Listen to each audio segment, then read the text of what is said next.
E o adormecer é um ato que precisa ser aprendido. Ele vai aprender a andar, ele vai aprender a engatinhar para depois andar. É um aprendizado tanto quanto os outros. É um marco de desenvolvimento. Você conseguir adormecer sozinho. Isso é uma autonomia que você está dando para o teu filho. Ah, mas às custas de quê? Você colocar tudo na mesma caixinha, né? Todos somos iguais, então todos vão receber a mesma orientação, não dá. Isso já começa errado. Então tem peculiaridades de cada família que precisam ser respeitadas. Se a criança ela não tem limites bem claros para tomar banho, para parar de tomar banho, para sair de uma brincadeira e comer, para parar de ver alguma coisa que está gostando num parquinho e sair porque precisa almoçar, se essa criança ela não tem esses limites bem claros durante o dia, não vai ser de madrugada com a mama lá exposta para a criança, deitada na mesma cama, que você vai conseguir. Sejam bem-vindas ao Mães Terapia, um podcast que vai trazer um olhar leve, cuidadoso e acolhedor para o seu maternar. Apresentação: Érica Secato e Maíra Mainardi.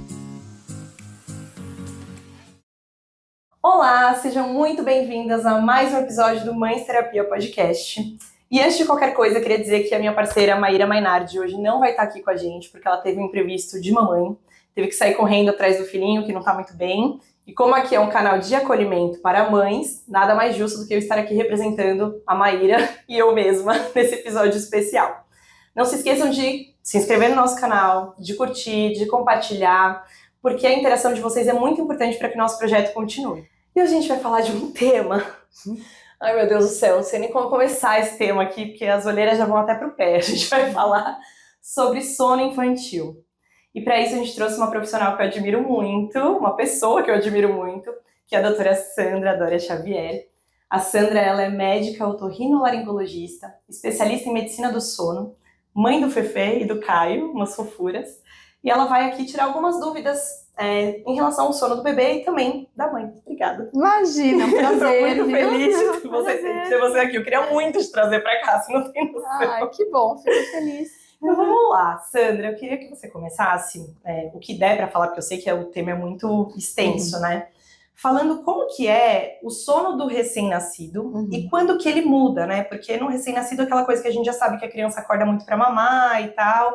E aí essa dinâmica, não sei se é dinâmica a palavra, né? Mas essa fisiologia do sono vai mudando conforme os meses vão passando. Sim. E eu acho que é muito importante a gente ter essa noção, porque hoje a gente vê tanto conteúdo na internet sobre sono, né? Eu que consumo conteúdo de mãe o tempo inteiro, aparece um monte de coisa. Eu queria entender um pouquinho, eu queria que as pessoas também tivessem acesso a essa informação. Claro. Então, acho que para a gente entender essas mudanças que ocorrem, primeiro é importante pensar o seguinte: a gente não nasce com a melatonina. O que é a melatonina? A melatonina é o hormônio da noite, é o hormônio que é produzido pela pineal, né? Na verdade, que é uma área dentro do cérebro, quando é noite e quando está escuro, nessas duas condições. A gente não nasce com ela e a gente não nasce com um ritmo chamado ritmo circadiano, que é o ritmo que o próprio nome diz, circadiano é cerca de um dia. Então, a gente não nasce com isso. Esse ritmo a gente vai adquirindo ao longo dos meses e começa mesmo a se firmar no 6º mês de vida. E quando a gente nasce num esquema de um ritmo de sono que ao longo do dia a gente vai dormindo, a criança, o recém-nascido. Nós somos também. Sim. Então é polifásico, é um ritmo que a gente chama de ritmo polifásico. Ele vai dormir e ele vai acordar, vai ficar um tempinho acordado, ele vai dormir de novo, ele vai mamar, ele vai dormir. Então ele vai passar horas dormindo, às vezes até 17 horas dormindo em relação às 24. Tá. Então é um tempo muito longo de sono e distribuído ao longo das 24 horas. O recém-nascido ela não tem a percepção de que à noite ele vai dormir mais e de dia ele vai dormir menos. Ele só dorme. Ele vai dormir fragmentadamente, né? Isso é normal. Ao longo dos meses, isso varia muito de uma criança para outra, tá? Então tem criança que é no 2º, no 3º, no 4º, no 5º, no 6º mês. Nos 2 anos. Mas aí a gente já tem que pensar em outras questões. A gente vai falar sobre isso. O ritmo circadiano vai se assestando, vai se colocando. Então, você vai começar a liberar a melatonina quando fica de noite e quando é escuro, para sinalizar o meio interno da criança de que é hora de alentecer e que é hora de dormir. Com isso, a gente começa a ter mais tempos mais longos de sono à noite e mais curtos de dia. Então, começa tendo 2 sonecas de dia, uma de manhã e uma depois do almoço, e à noite um sono maior, mas que ainda podem ter despertares. Ainda pode ter um despertar 2 da manhã, outro 5 da manhã, podem ainda acontecer alguns despertares. E esses despertares mantidos depois do 6º, 7º, 8º mês, pode ser que exista uma questão comportamental por trás. Sim. Que a criança acaba percebendo que para ela dormir, se ela precisa de alguma coisa para dormir, se ela não está conseguindo ter um sono autônomo, de que ela consegue dar conta de adormecer, ela vai precisar da mesma coisa que ela precisa na hora de dormir, ela vai precisar quando ela acorda de madrugada. Mas por que ela acorda de madrugada? Porque todos nós acordamos de madrugada, na realidade. Todos nós temos momentos em que a gente dá muitos breves despertares e a gente volta a dormir. Que é o momento que a gente puxa a coberta, exatamente, vira pro lado. Exatamente, a gente vê que ainda é noite, opa, que bom, ainda posso dormir mais um pouco, ou que a gente tá frio, vou pôr a coberta, tá calor, vou tirar a coberta, vou mudar o travesseiro de lugar. Então, todo mundo acorda, e a gente acorda entre um ciclo de sono e outro. Então, a gente faz sono superficial, sono profundo, sono REM, e pode ser que a gente acorde ali.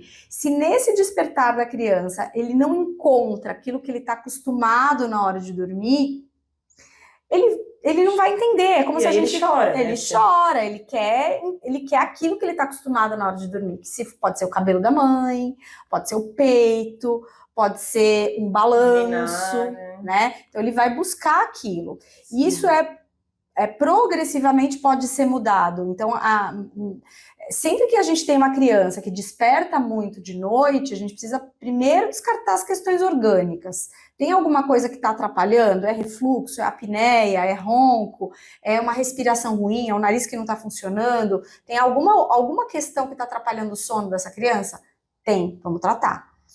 Não tem, é uma criança que se dorme junto, não chora. Se dorme no berço, chora. São questões que levantam a lebre e falam, poxa, deve ser comportamental a questão que ela está fazendo de acordar várias vezes de madrugada. Sim, e aí você falou que após os 6 meses, mais ou menos, né, o sono tem essa mudança, e né? Ela já tem a capacidade, né, o recém-nascido passa a não ser mais recém-nascido, ele já está com 6 meses de vida, ele já tem a capacidade de poder dormir a noite inteira. O que não significa que vai, né? O que não significa obrigatoriamente que vai, mas...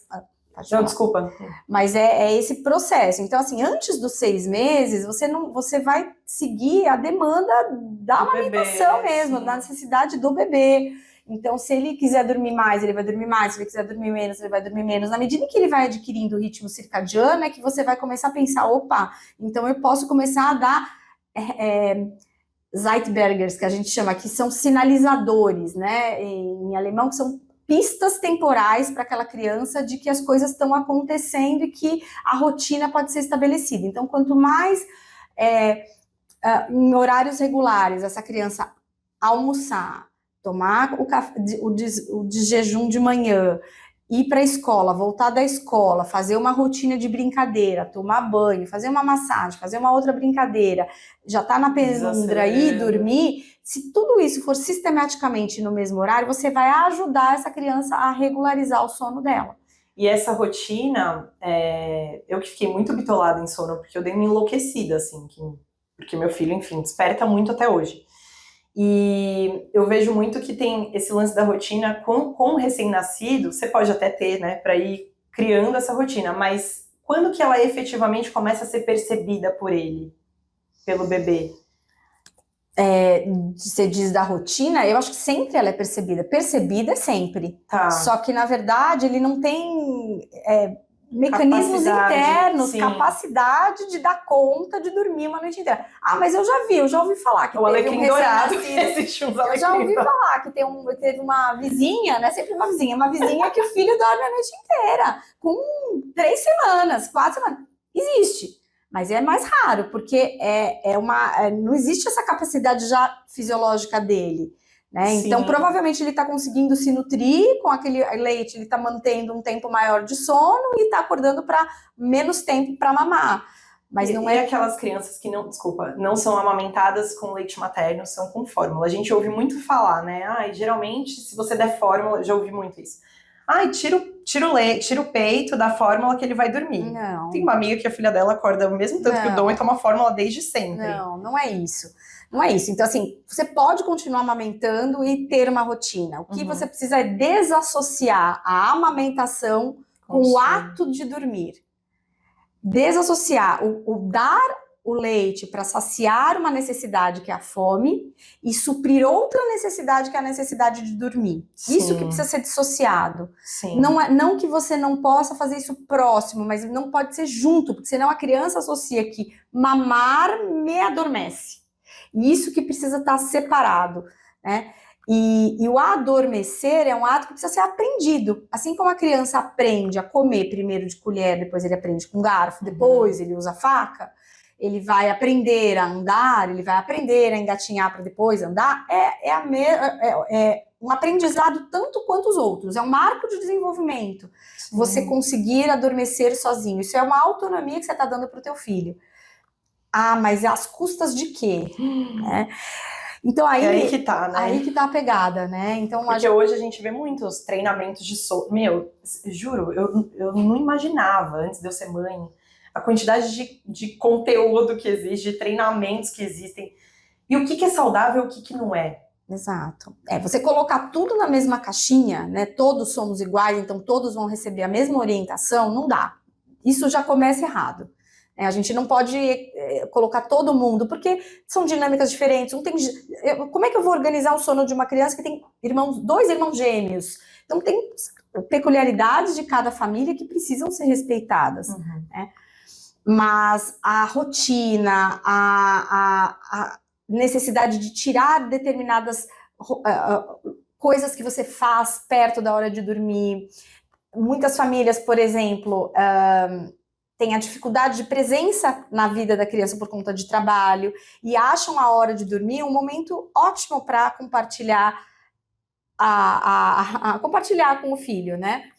Também o pai tá acho com a criança ótimo. pro alto às 8 da noite. Exato, mas aí pode acontecer de como a criança não tem esses pais fora daquele horário, ela não quer que aquilo termine, porque está sendo muito bom para ela. Então a demora para adormecer, a latência para início do sono acaba aumentando, porque ela é o momento do amor, né? E a gente pode fazer esse momento do amor em outros momentos, mesmo em pais que trabalham. A gente tem que entender a rotina das 24 horas dessa família para encaixar esse horário de lazer, de amor, de cuidado, sem celular, sem tela, sem distração. Fora disso, para ser exclusivamente para aquela criança. Mesmo que tenham várias crianças na casa, mas ser algo direcionado, porque aí ela vai estar saciada daquele pai e daquela mãe, ela vai conseguir se desprender mais fácil para dormir. Esse é um outro ponto que é importante, porque às vezes a mãe não quer deixar de deitar na cama junto com o filho para dormir, porque aquilo é muito gostoso, eu concordo, é muito gostoso, mas a gente pode fazer isso em outro momento do dia, em um outro momento, na hora que ele acorda, por exemplo, não na hora que ele vai dormir. E tem também o lance do quanto acaba não ficando bom pra mãe, né? Que eu acho que esse é o caso de... Tem muitas amigas, assim, que tem questões com o filho de sono, assim como eu tenho, que amamenta, e o fato... Assim, ama amamentar e tal, mas o fato da criança acordar a noite inteira... ela vai acabar desmamando antes do que ela gostaria de desmamar, porque ela não aguenta mais, porque é enlouquecedor. É enlouquecedor. Então, e aí entra uma questão difícil, às vezes, de você comentar com a família, porque é uma questão de limite. Né? Se a criança ela não tem limites bem claros para tomar banho, para parar de tomar banho, para sair de uma brincadeira e comer, para parar de ver alguma coisa que tá gostando num parquinho e sair porque precisa almoçar. Se essa criança ela não tem esses limites bem claros durante o dia, não vai ser de madrugada com a mama lá exposta para a criança, deitada na mesma cama, que você vai conseguir, né? Então, acho que antes de você iniciar um processo de mudança de hábito noturno, você precisa olhar para a mãe, precisa olhar para si própria e entender por que ela está se mantendo naquela situação, qual que é a dificuldade dela. Né? Esse é um trabalho psicoterápico. Sim. E eu até acho legal eu falar aqui, porque tudo que eu tô falando, eu não aprendi com médico. Eu aprendi com uma psicóloga. Porque eu resolvi, em 2021, resolvi fazer um curso de sono, psicologia do sono. Então, era eu e mais uma outra médica fazendo um curso de psicologia do sono, onde eram só psicólogos fazendo. Mas meu intuito não é virar uma psicóloga. É você entender, né? É só eu poder dar uma pincelada em algumas coisas na consulta para fazer sentido para a mãe aquilo que eu estou orientando para ela fazer, que é procurar um psicólogo para ajudar lá. Isso que a gente sempre fala aqui, porque na real, a questão é da mãe conseguir fazer esse movimento. Porque a criança, coitada, ela não vai saber, tipo, ai, gente, tá bom, mamãe, descansei que agora eu vou dormir. Não vai. E nenhum movimento, você não vai conseguir nenhum movimento do seu filho de livre e espontânea vontade. Olha, eu acho que hoje eu resolvi realmente não querer. E na paz, né? Tipo assim, você vai tirar o peito e ele vai chorar, horrores, né? E aí, assim, mas o que é o choro? O choro de frustração e o choro de necessidade. Você consegue lidar com um choro que você vê que ele tá frustrado? Ou isso para você é muito difícil? Se isso para você é muito difícil, você que precisa se trabalhar e mudar algumas perspectivas, porque você vai frustrar teu filho ao longo de uma vida inteira, só que você precisa ir frustrando em doses homeopáticas para que ele se torne mais resiliente. Você vai criando, aumentando a resiliência da pessoa. E eu vejo muitos movimentos opostos, assim, né? Que é ou treinamento de sono, do tipo, deixa seu filho chorando e não aparece, faz a extinção lá, né? E some, e aí depois de tanto tempo que a criança tá lá esgoelando, você vai lá.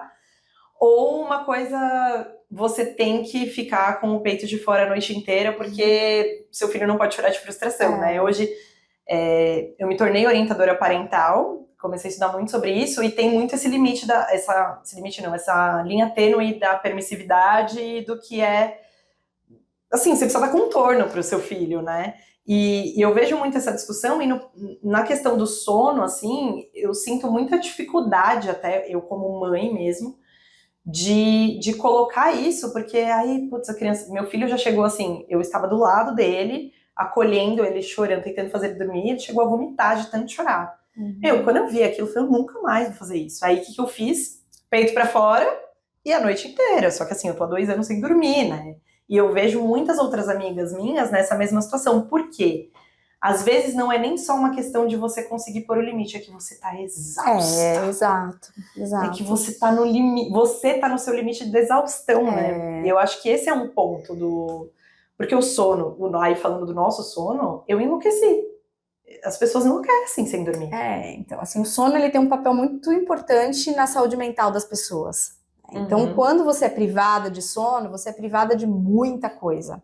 Então, aquela pessoa que deixa de dormir para querer ser mais produtiva, para trabalhar mais, para se achar, né, que, nossa, olha como eu tô mostrando o trabalho. Na verdade, o teu trabalho com certeza tá menos criativo, tá com menos foco do que se você tivesse se dedicado a um período de sono regular, de qualidade e com quantidade adequada, né? E a mãe, no puerpério, ela é uma mãe que precisa cuidar dessa privação de sono, dormir quando a criança tá dormindo, acordar quando a criança acorda, porque realmente é difícil, é um momento de vida que a gente muda radicalmente. A gente está habituada ao sono de dormir à noite, acordar de dia, e de repente a gente está com um serzinho que depende de nós, que vai acordar e dormir anarquicamente nos primeiros meses.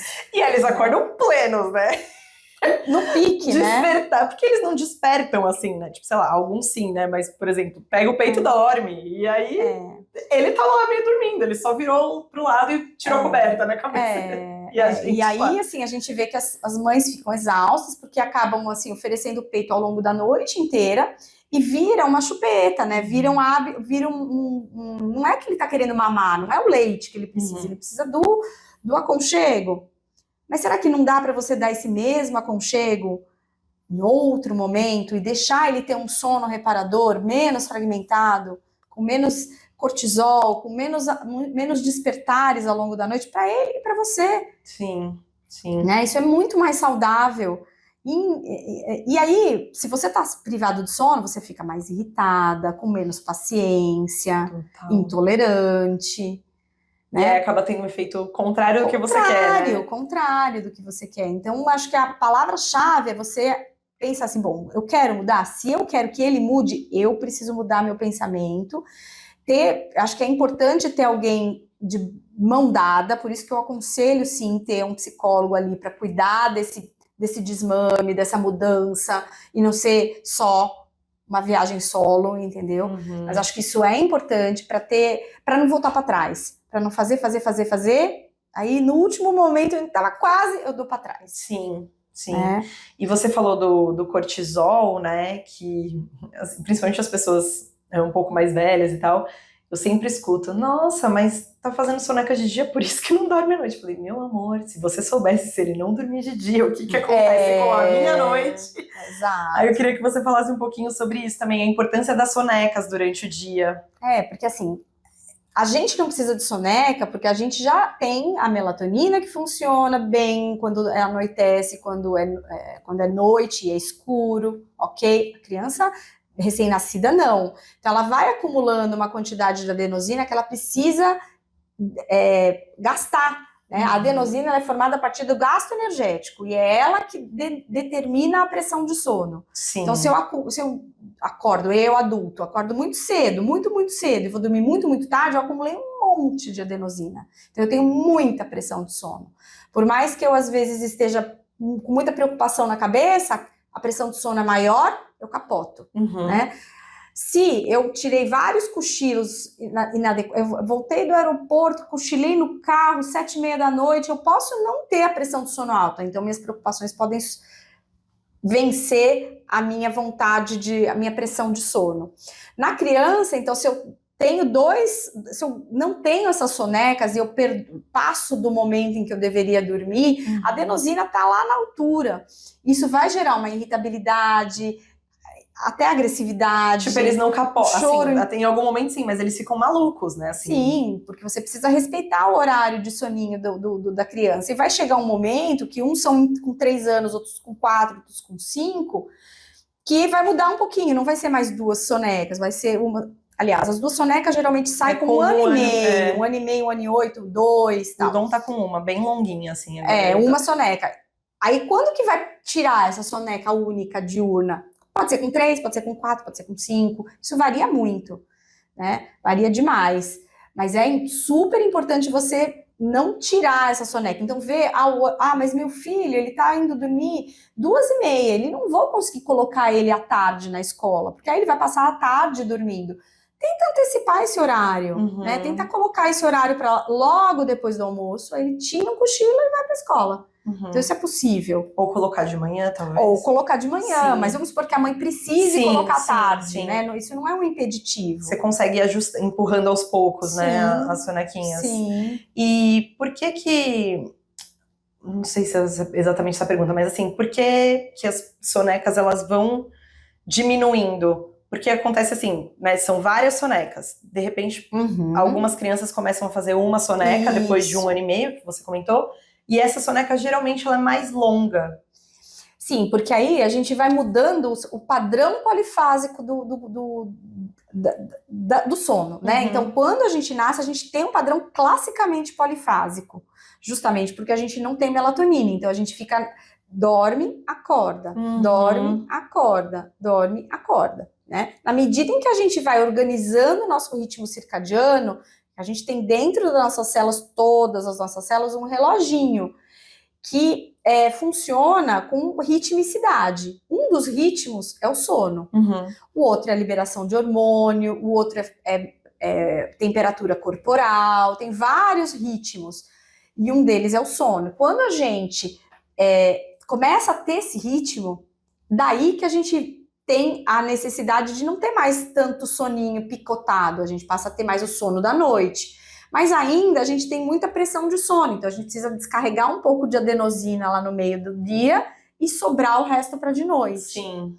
Entendeu? Então depende da faixa etária da criança, vem a necessidade. Ah, mas meu filho tem a mesma idade do que o outro, ele dorme 3 horas e o meu dorme meia e tá ótimo. Tudo bem, cada um tem a sua característica. E até falar sobre isso, que tem crianças que fazem mais sonecas, mais curtas, né? E assim... Tudo bem, mas assim, o que não é o mais correto e o que a gente busca é que tenha inicialmente polifásico, depois que passe a ter 2 sonecas, manhã e tarde, e depois só a soneca da manhã, geralmente, a soneca da tarde, que se mantém, que às vezes não é tão de tarde, é no final, ali, almoçou e já fez a soneca, que é a soneca da tarde. Então, isso é importante, faz parte da evolução, entendeu, dessa criança. Você estava falando muito sobre também observar, né, as crianças, e não dá pra gente comparar o seu filho com o filho da vizinha e tal. Tem algumas crianças que têm mais facilidade, mais sono, como, assim, por exemplo, tem o filho até da Maíra, né, que é outra idealizadora aqui do podcast. O Cauê, ele dorme muito, assim, às vezes ele faz soneca de 4 horas e dorme a noite inteira, assim, sei lá.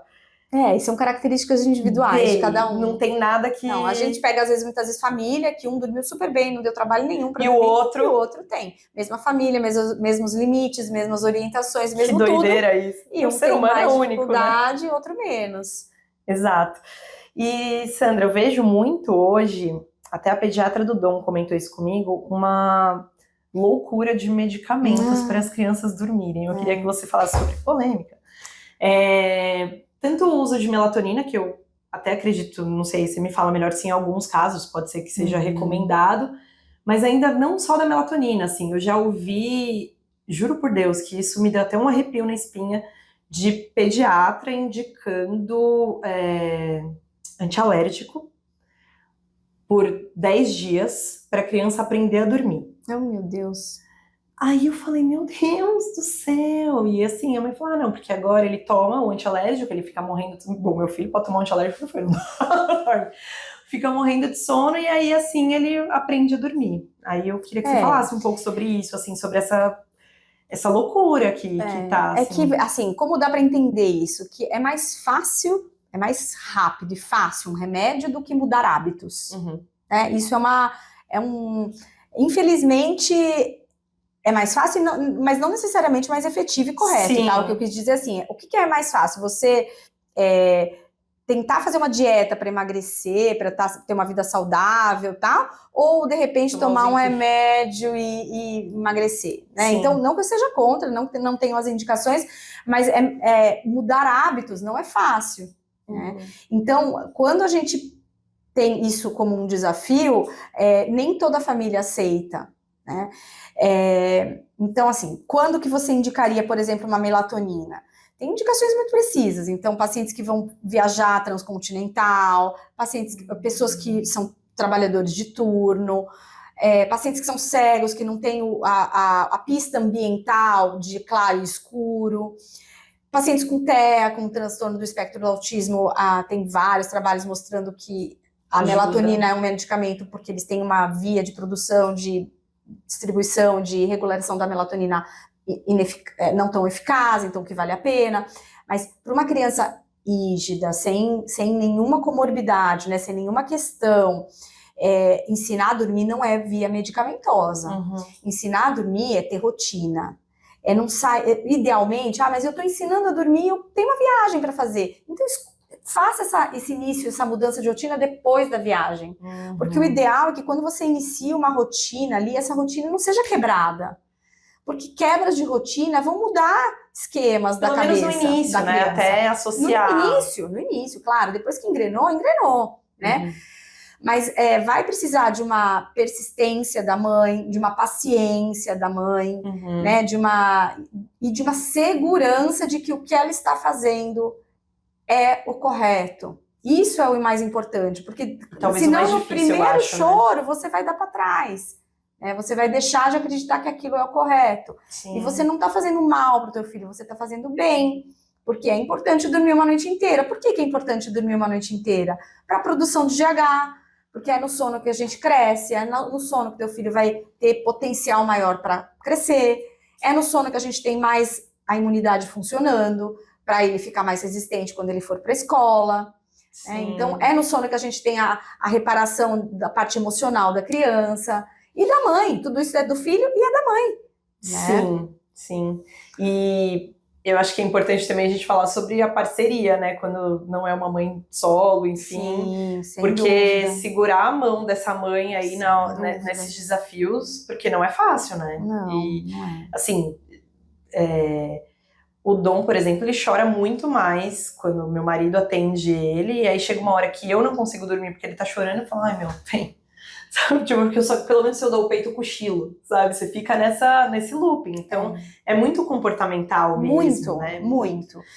Assim, acho que precisa descartar as questões orgânicas, Claro. né? Então, descartar se o paciente não tem ronco, babação, se não se mexe demais na cama, se não dorme com a boca aberta, se não tem questões respiratórias, se não tem muitos vômitos, alguma questão que pense em refluxo, como que está o perfil de ferro, se não está com ferro baixo, ferritina baixo, que pode também levar a mal-estar nas pernas, que é a síndrome das pernas inquietas, e isso pode incomodar a criança e ela não sabe dizer exatamente o que está acontecendo. Então, tem várias coisas que precisam ser descartadas, mas se tudo isso foi descartado e tem, né, essas características de piorar quando é com a mãe do que com o pai, opa! Você já sabe que tem ou piora na casa da mãe e não na casa da avó. E assim, isso tudo fala muito a favor de ser questões comportamentais. E que aí não adianta você cuidar só da mãe, você tem que cuidar da mãe e de todos os cuidadores dessa criança, seja o pai, seja a avó, seja o avô, seja quem quer que cuide, da babá. Todos têm que estar falando a mesma língua. Senão você não evolui no processo, a mesma língua, né? Senão você não passa adiante. Uma vez eu mandei uma mensagem pra Sandra de madrugada, desesperada. Sandra, meu filho tá com terror noturno. Aí você falou, provavelmente não é o terror noturno. O que é o terror noturno? Olha, como eu sou desmemoriada... Você nem lembra? Eu sou desmemoriada, eu não lembro não, gente, você me mandou essa mensagem. Eu tava assim, ó, eu tava tipo, meu Deus! Porque ele despertava, ele gritava, ele acho que tinha 4 meses, foi bem nesse salto aí, né? Ah, lembrei. Lembrou? Bem pequenininho, ele era bem pequenininho, tinha 4 meses. Sandra, meu filho tá com 4 meses. Tipo assim, eu queria ir de madrugada na sua casa com ele. Pelo amor de Deus, me ajuda. Depois eu fui entendendo que hoje ele até tem esses despertares que uma vez eu li, você me corrige, que tem um negócio que chama despertar confusional. Que eles acordam, mas não acordam, né? Então, despertar confusional, sonambulismo e terror noturno, os 3 são parassonias. São parassonias.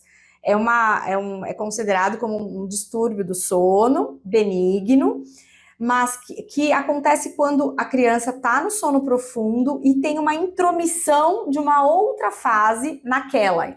Como Socorro. assim? Então, eu tô no sono profundo, mas eu tenho características da vigília, do acordado no sono profundo. Que assustador, coitado. Então, por exemplo, quando é o sonambulismo, eu estou no sono profundo, mas eu tenho... Se eu tô andando, eu tenho tônus, né? Eu tenho força para andar. Então, eu tenho intromissão da vigília no sono profundo. Gente, um Inception, né? É uma confusão, vamos dizer assim, entre uma passagem de uma fase do sono para outra. Então, geralmente isso acontece na primeira metade da noite, porque é quando mais a criança tem sono profundo, que é na primeira metade da noite. Então, já a primeira característica, foi dormir 1 hora depois, ele acordou. Ou 2 horas depois, no máximo, 3, e não no final da noite, né? Então, é uma característica. Se é o sonambulismo, é uma criança que geralmente anda pela casa, né? O Caio é sonâmbulo. Ah, é? O meu filho é sonâmbulo. Então, agora, muito raramente ele acorda, mas essa madrugada ele acordou. Eu escutei um barulho da porta, fui lá ver, ele estava parado no quarto, olhando pro nada. Aí, de repente, o que eu fui fazer? Tá legal aqui, né? Aí, às vezes, ele fala alguma coisa do dia e volta a dormir. E ele mesmo volta. Ele mesmo volta a dormir. Que doideira. Ele mesmo volta a dormir.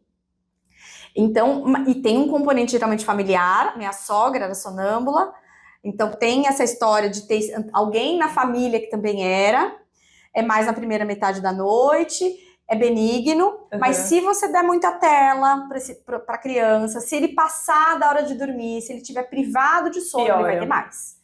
Tem alguma coisa a ver com cortisol? Tem a ver com excitabilidade, tá. né? Então, se você fica com mais excitabilidade, mais energia ali... Isso é claro no meu filho.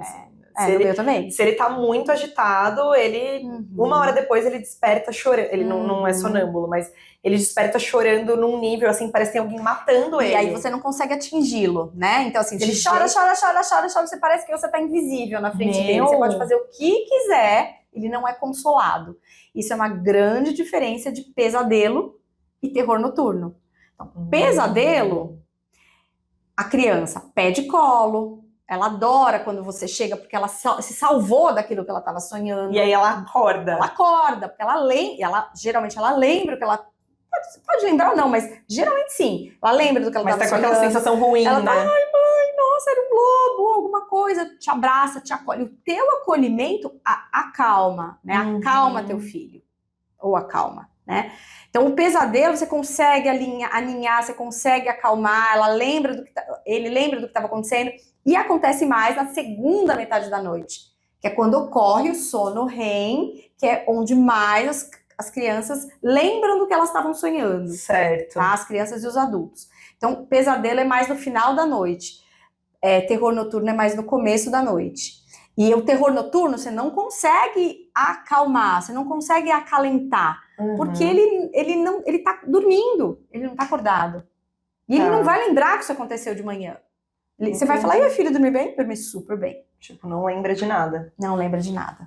E o terror noturno e esse despertar confusional não é a mesma coisa? Não é a mesma coisa. O despertar confusional, ele não acorda gritando, porque o terror noturno, a criança, ela fica sudoreica, ela sua, ela fica com os olhos grandes, ela fica desesperada, né? Como no próprio nome diz, é um terror, né? O despertar confusional é algo mais brando, ele acorda, mas não vou querer vender o carro. Não tem nem carro, não tem venda, não existe. Ele tá confuso, ele fala alguma coisa ou ele fala, o fulano ganhou, tal. Ele tá confuso, ele tem uma confusão e meu filho também não lembra. Assim, papai pediu pizza do nada. Papai pediu pizza e voltou a dormir. Então, assim. Mas isso pode ser que não tenha sido despertar confusional, pode ter sido que ele tava sonhando. Sim. Né? Mas o terror noturno, enfim, todas essas parassonias, né, elas podem acontecer desde de bebezinho. Pode, não é tão comum bebê ter parassonia, né, é mais comum um pouquinho mais velho, 1, 2, 3 anos, isso pode se estender, mas geralmente na adolescência melhora. O sonambulismo melhora na adolescência. Melhora tipo, na adolescência. Sem nada. Isso eu vejo, ele tá com 12 agora, o Caio, eu vejo que já tá bem melhor do que foi. E o Fefe tem alguma coisa de sono? Assim? Tem ainda, né? Putz, tem, mas acho que é bom a gente explicar, né? Putz, uma médica do sono com 2 filhos Vamos que lá, tem distúrbio de sono, cara, tem alguma coisa errada. Tem alguma coisa errada com isso, né? Porque ou ela não é boa, ou trouxe ela. Não explica. Não, então, assim, vamos acho que é importante a gente falar sobre isso também, se você sentir à vontade. Não tem problema. Então, assim, na verdade, meu primeiro filho, que agora tem 19 anos, né, que é o Fefe, ele nasceu com uma síndrome genética rara e na qual ele tinha muito distúrbio de sono. Então, durante os 3 primeiros anos de vida dele, ele dormiu muito, muito, muito mal. Dividia a noite com minha mãe, com o meu marido, com a babá, com todo mundo que quisesse dividir a noite comigo, eu dividia porque era um sono muito ruim. E por isso que eu acabei indo buscar ajuda para ele, e fiz os cursos, e me formei, prestei a prova e fiz medicina do sono por conta dele, né? Então agora ele, por conta da síndrome dele, ele ainda tem um sono agitado, mas ele não me requisita mais, ele se resolve, mas ele precisa, para adormecer, se movimentar. Então, o jeito dele adormecer é se balançando. Ele mesmo se nina. Ele mesmo se nina. O jeito dele dormir não é parado, esperando o sono vir. Como chama a síndrome do Fefe? É síndrome de cri do chá. Síndrome do miado de gato. Que é raríssimo. 1 para 50 mil nascidos vivos. Mas ele tá super bem. Tá um mocinho. um homenzinho, né? Um homenzinho. E então por isso que teve toda essa questão de sono com ele, até hoje ele tem essa dificuldade de adormecer, não é fácil para ele adormecer. Então, às vezes de madrugada ele tem que ficar se autoninando para voltar a conseguir dormir. E a questão do Caio já é completamente outra, que é uma parassonia, isso pode dar na população normal. E que não tem nada a ver com o Fefe. Nada a ver com o Fefe. O Caio é neurotípico, não tem nenhuma questão genética envolvida e tal, mas né? Eu falo, caramba, né? Na casa da médica do sono. Gente, mas é isso aí, a vida é sempre assim, né? Mas o que aconteceu? Veio aí, você foi estudar sobre isso, né? E ajudar as outras pessoas também. É uma área que acabou que é uma intersecção com a otorrino, que é a minha área de base. Sim. Então, acabei. Hoje as pessoas, a gente falando sobre crianças que têm algum desenvolvimento... alteração de neurodesenvolvimento. Hoje a gente fala muito, né? Principalmente sobre TEA, né? TEA. E que bom que a gente fala muito sobre isso, mas também eu acho que tem algumas mães que estão dando uma pirada, assim, nesse sentido. Com medo de ter. Com medo, e eu ouço muito, assim... Meu filho não dorme, será que ele é autista? Já escutei muito sobre isso também. Então, assim, acho que pra gente já ir encaminhando aí pro final, que eu ficaria aqui 5 anos falando sobre isso. Quando que isso pode ser um sinal de alguma coisa, alguma neurodivergência, alguma coisa assim? Eu acho que, assim, importante... Eu não sou neuropediatra, então acho que eu não posso falar com essa propriedade, mas nunca vai ser um único sinal, né? Se é só o sono agitado e mais nada, todos os marcos de desenvolvimento do seu filho estão de acordo, você está acompanhando com o pediatra mensalmente, tudo está sendo muito bem caracterizado, tudo está caminhando muito bem, não vejo por que você pensar que o sono agitado é um TEA que vai se manifestar daqui a um tempo. Sim. Tá? Agora... a medicina é uma caixinha, um quebra-cabeça, né? Se existe um histórico familiar de TEA, se a criança está dormindo mal, ela está com dificuldade de socialização na escola, a fala está ficando atrasada, tem várias coisas ali, ou não precisa ter tantas, mas tem o sono, e tem mais uma questão ali que está com uma pulga atrás da orelha, teu pediatra não sabe, de repente, lidar com isso, ou não está saciando o seu medo, procure um neuropediatra, né, para você ficar tranquila. Mas entenda que, assim, o sono pode ter N causas de um sono agitado que não TEA. Então, antes de você pensar em TEA, vamos pensar que ele pode estar com ferro alterado, que ele pode ter uma alteração gastrointestinal que não deixa ele dormir sossegado em decúbito, né? Em decúbito mesmo, ele precisaria ficar em pé para ficar tranquilo. Pode ter uma questão respiratória, pode ser uma questão alérgica, uma dermatite atópica, que ele fica com coceira na hora que ele vai dormir. Então, tem várias questões mais sensíveis também, nem necessariamente tem algum transtorno, mas são mais sensíveis a... Tem o transtorno de sensorial. Gente, esqueci o nome também. Transtorno sensorial, tem um nome específico, transtorno sensorial, mas não é só isso. Enfim.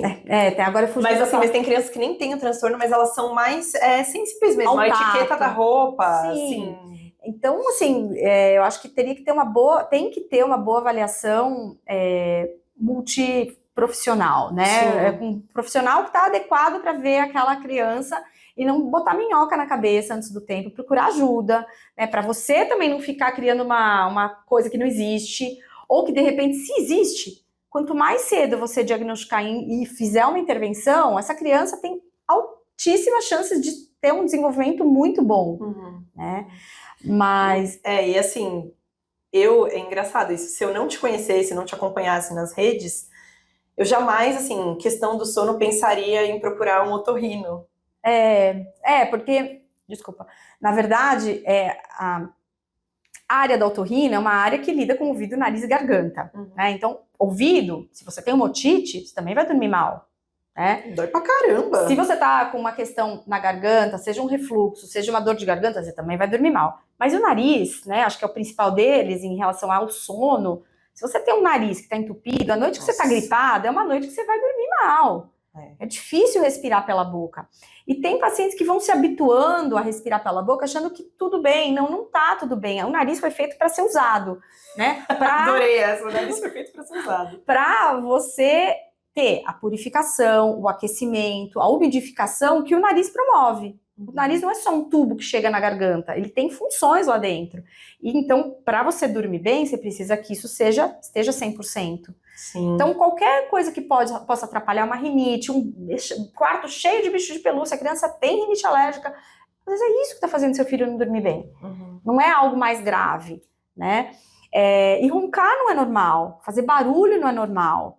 Então, a otorrino se intersecta com o sono com a parte respiratória, né? E aí o sono é maior do que só a parte respiratória. Mas é uma das, partes. É uma das partes. Então, quando for investigar, tem que passar por todos os... Sim. Passar por um médico do sono que vai poder cercar toda essa área.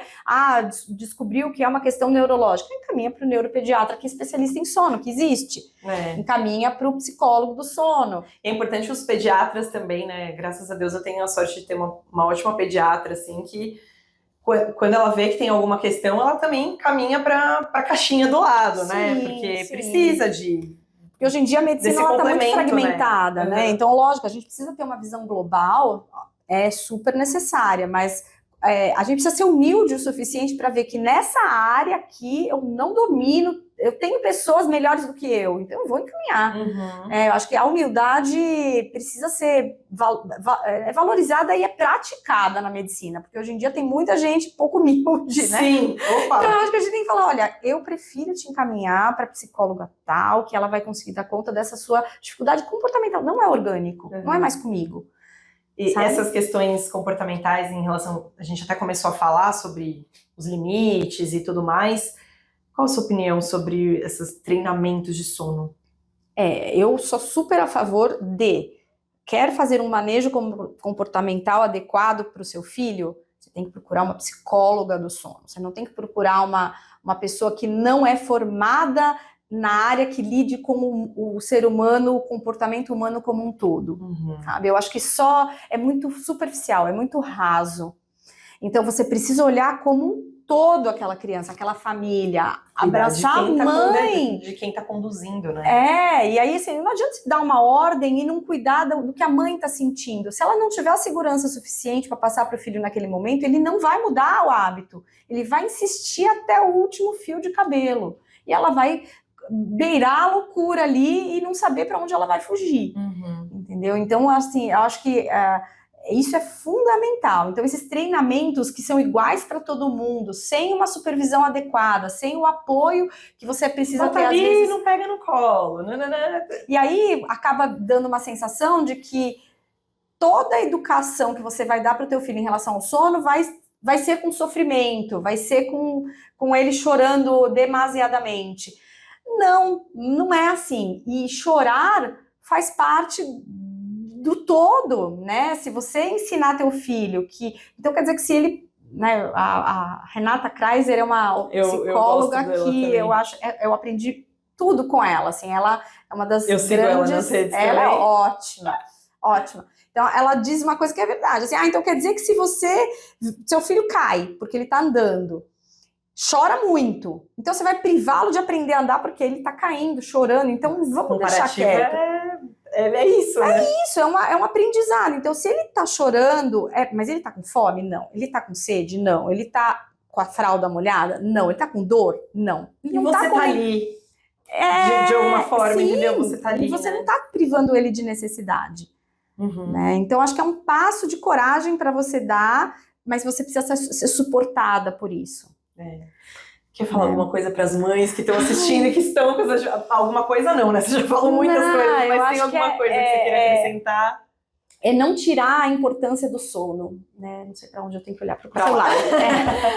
Não tirar a importância do sono na sua vida e na vida do seu filho, né? Então não se conformar com um sono de qualidade regular ou duvidosa. Tem que ter uma qualidade boa. Precisa buscar isso, saber onde buscar e ir atrás disso, porque isso vai melhorar a qualidade da família toda.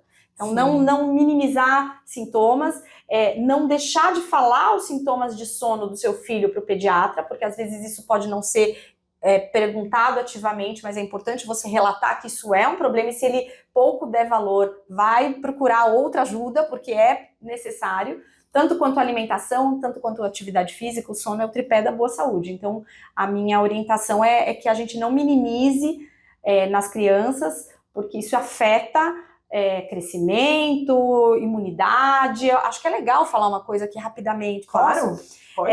Tem um estudo super interessante para mostrar o quanto que o sono interfere na imunidade. Foram inoculados o vírus da gripe em indivíduos, e depois dividiram esses indivíduos em 3 grupos, o que dormia bastante, o que dormia médio, o que dormia pouco. E viram o quanto a mais os pacientes desenvolveram gripe naquele grupo em que dormiu pouco, menos do que 5 horas. Então, assim, tá totalmente relacionado, né? Não, e o sono, assim, além de toda essa parte fisiológica, a falta dele muda o nosso comportamento no dia, né? Eu como muito mais besteira quando eu tô... Engorda. sem dormir. Se você é privado, mas não é só porque você come mais besteira, é porque você aumenta o hormônio da fome, diminui o hormônio da saciedade, procura mais alimentos gordurosos que engordam.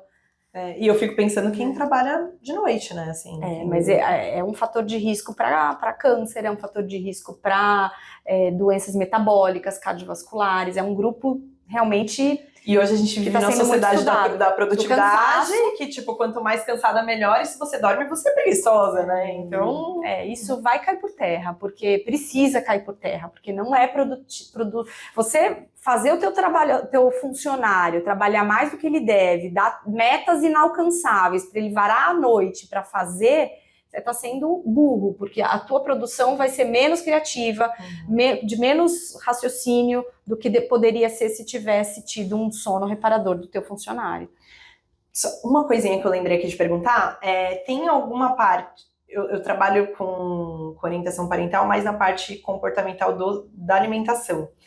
Tem alguma parte que você, como médica, sabe de alguns alimentos que atrapalham o sono da criança, do bebê? São os cafeinados, né? Então, os estimulantes, né? Que não deveriam, né, até ser dados. Café, Coca-Cola, chá preto, chá mate, chocolate. Cacau. Chocolate, tá? Então, muito doce, que é estimulante, né? Então, isso... Sim, vai atrapalhar o sono, e procurar ter uma dieta leve perto da hora de dormir também, porque o nosso estômago não está preparado para receber uma feijoada meia-noite. Não, mas a galera acha que o quê? Vou entupir a criança de comida para ela ficar saciada, a criança de mais de um ano, sabe? Para ela ficar saciada, e aí não vai ter despertar para mamar. É outra pegada. É outra pegada. Eu acho que a gente precisa entender como um todo. Aí, vou dar até um exemplo, por exemplo, a mãe que não quer ter a criança... A cama compartilhada, eu acho que é uma questão cultural, tem pessoas que têm a cultura de quererem uma cama compartilhada, eu não vou entrar nesse mérito, porque tem pessoas, quando me procuram, eu falo, bom, então eu tô entendendo que você quer tirar a cama compartilhada. Tá. Né? Tem pessoas que estão bem com a cama compartilhada, então ok, mas se isso tá te atrapalhando e você veio me procurar, a gente vai atrás. Então, é importante a gente pensar assim, que às vezes a mãe tá numa simbiose com a criança, né? Não é mais nem tão bom para a criança, mas está sendo um chamego para a mãe. Então aí o trabalho não é com a criança, é com a mãe primeiro. Né? É uma necessidade da mãe. A gente já teve, eu e a Renata, a gente já teve história, a Renata Kreiser, de mãe que acordava a criança de madrugada porque ela precisava. Queria um cheirinho do neném. Meu Deus, não acorde seu filho. Socorro, Deus! E tem alguma coisa relacionada a, por exemplo, eu tive muita insônia na vida, assim, antes de ser mãe. De alguma forma, isso tem uma coisa genética? Sim, pode ter, sim. Tem componentes genéticos, mas não pense nisso agora. Senão você vai, genética, não vai dormir mesmo. Não. Mas pode ter alguma relação, pode, mas assim. mais por uma ansiedade associada, né? Por uma questão de ritmo de vida. Sim. E não tanto por esse lado que você está pensando. Eu acho que assim, a primeira coisa que precisa fazer é avaliar toda a tua rotina ao longo da tua vida com o teu filho, como funciona, para ver como a gente pode mudar isso. Porque o nosso comportamento dentro de casa ansioso também, eles imitam tudo, né? Tudo, e Imitam eles são uma esponja, eles veem nossas atitudes, né? Com certeza. Então, é não só orientar, é fazer para eles verem o que você está fazendo, que aí eles vão se espelhar. Ai, muito Né? bom. Obrigada. Imagina, Eu amei, prazer, foi maravilhoso. prazer. Que pena que a Maíra não tá aqui, mas ela vai assistir. E ela mandou umas perguntas aqui que eu já incluí aqui no meio. Que bom, que bom. Gente, obrigada por vocês que acompanharam a gente aqui. Queria relembrá-las de se inscrever no canal, compartilhar, curtir e mandar esse vídeo aí para que a maioria das mães consiga ter acesso a esse tanto de informação. E como que as pessoas te acham, Sandra? Eu vou até falar, tem um canal no YouTube que eu fiz há alguns meses, mas que eu não divulguei nada ainda. Então vamos aproveitar. Nada. Então, assim, tá... Mas acho que quando esse vídeo vai demorar para ir pro ar um pouquinho, então talvez você já tenha alimentado o seu canal. O canal do YouTube é Sono em Pauta. Ai, que demais. Sono em Pauta. E no Instagram eu tô como doutor DRA, né, de doutora DRA Sandra Dória Sono. E o meu site é www.sandradoria.com.br. Eu vou colocar na descrição do vídeo direitinho. Isso, pronto. É isso, gente. Obrigada. Tchau, tchau. Até a próxima.